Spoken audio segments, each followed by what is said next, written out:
Let me guess, you hop on a sales call, you have a conversation with the prospect, but you don't know what to say, what framework to follow, what questions to ask them, how to close them, and because of that, you're not able to close them. And towards the end, they just say that send me the proposal, I'll look into it and I'll come back to you. If this happens to you, this video is for you. In today's video, I'll tell you the framework of sales which you should follow to close anyone on this planet. Hi, my name is Shuddha Jha. I have closed some of the biggest names in GCC real estate. I have around 10,000 members on my Instagram and I help business owners with bookings, closings and scaling their business. So let's get right into it. So the framework which you should follow in sales is the closer framework, CLOSER. It stands for clarify, label, overview, sell, explain and reinforce. Now, what do I mean by this framework and how to apply this on an actual sales call? So, whenever you start a sales call, you always clarify who you actually are. Like, what company are you from? What have you done in the past? Where is your office located? How many clients have you worked with? What is your current clientele strength? After you clarify who you actually are, they actually get to know you, who you actually are. After that, you label them the biggest pain point or the biggest issue that they are facing in their business as of now. So you reached out to them or they saw your ad, okay? Then you label them the biggest issue which they have in their business as of now, for which you are having a meeting with them. After labeling, you overview them. Now, how should overviewing be done in a sales call? In overviewing, you ask a few questions. And those questions should always revolve around where they are right now, okay? Where do they want to be in the next 2 months? What is working? What is not working? What is working and what is not working, okay? These questions. After that, you should ask some qualifying questions like when are they planning to fix their bottlenecks? When are they planning to fix their bottlenecks? After that, what you should ask is, are you the sole decision maker of the company?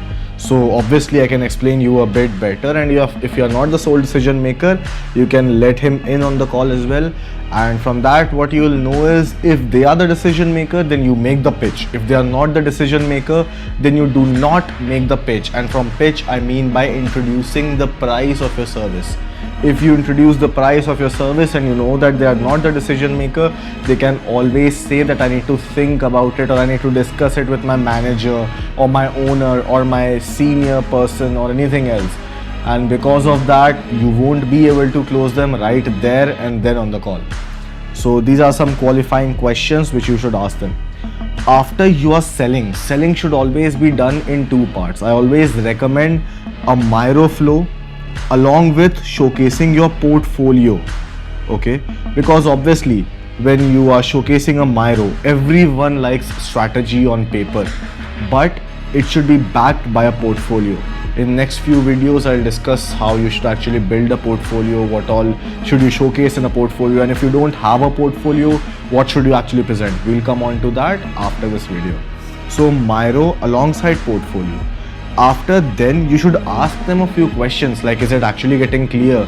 Are you having any doubts? Are you clear about the processes or the strategy that we'll be following?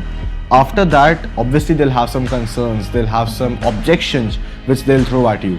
Then you always validate their concerns, isolate the main reason, and then ask them a deeper question. The reason for that is, what usually happens is when someone throws an objection at you, or when someone asks a question, that is not the genuine or the main question. N number of times what happens is there's an actual deeper reason behind that question, and that question is usually vague, okay? And behind that question is the genuine question which they want to ask from you. So when they ask a question, you always validate that, okay, this is a good question which you are asking, okay? You isolate that question and then you go deeper into their question. So you are able to understand like what is their actual question, what is their actual reasoning behind that objection.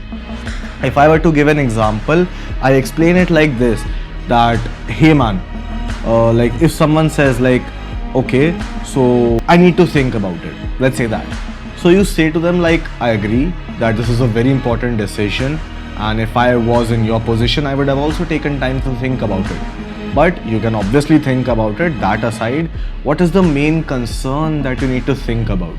So it will force them to think deeper about their own question, and they will elaborate on their own question. And when they elaborate on their own question, you will actually know what the actual objection is, what the actual fear is in their mind, because of which they are not willing to proceed right now, then and there on the call itself. So this is the flow which I recommend for explaining. Then once they purchase, or even if they do not purchase, you always reinforce towards the end of the conversation. Now what do I mean by reinforcing? Reinforcing is you compliment them, like, okay, hey man, you took a good decision. You did not buy, you waited it through, you took a good decision. If they did not buy, you congratulate them on waiting it through, so that they actually respect you as a person. What many closers do is they get into an argument, like, okay, if you're not ready to buy, then we don't have a deal, you have to buy right now. And even if the prospect is not ready to buy, they get rude n number of times, which we do not have to do ever. We never ever have to be rude with the prospect. If they're ready to buy, then we congratulate them that, hey man, you took a good decision, and we are very happy that you chose us and you are ready to start with us. This is the link where you can pay us the booking amount, and after you pay us the booking amount, what will happen is we'll mail you the onboarding, we'll add you on our Slack, on our WhatsApp, what is your onboarding step is. So this is the framework which I recommend you follow in your sales calls to close anyone. Obviously, the way you ask your questions can be a bit different. The reason for that is everyone has their unique way of asking questions. I ask questions in a particular unique way. You might ask questions in your own unique way. So it depends from person to person, to be honest, but this is the whole framework which you should follow.